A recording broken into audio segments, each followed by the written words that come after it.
এই কি অবস্থা গো, পুরো গাছটা শুয়ে পড়েছে। এত বৃষ্টি হয়েছে বুঝতেই পারছো, গাছের গোড়াটা নরম হয়ে গেছিলো, তাই গাছটা পুরো শুয়ে পড়েছে, আরাম করে শুয়ে আছে দেখতেই পাচ্ছ। শুয়ে শুয়েও আবার লতা পাতা ছেড়ে দিয়েছে। এতদিন যদি বৃষ্টি হয় এদিকে তো আসাই যাচ্ছিল না, তোমরা তো বন্ধুরা দেখতেই পাচ্ছিলাম যে এদিকে আমাদের বাগানের ভিডিও দিতে পারছিলাম না। দেখো কি অবস্থা, ঘাসগুলো অ্যাটলিস্ট মরে গেছে, যে হলুদ হয়ে গেছে। তো চলো বন্ধুরা, গুড মর্নিং, সকলকে জানাই শুভ সকাল আমার তরফ থেকে। তোমরা সবাই কেমন আছো?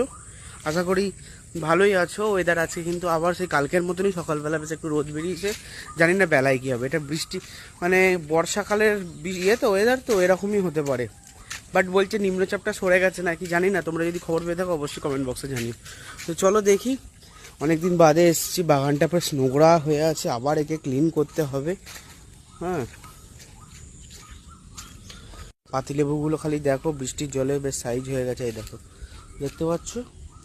চলো তোমাদের যেটা দেখাবো সেটা হচ্ছে কি, চাষের জন্য মাঠ চষা হচ্ছে, দেখতেই পাচ্ছ বন্ধুরা। এই যে ট্র্যাক্টর নেমে পড়েছে অলরেডি, এগুলো বীজ রুইয়ে দিয়েছে, চারাট রুইয়ে দিয়েছে।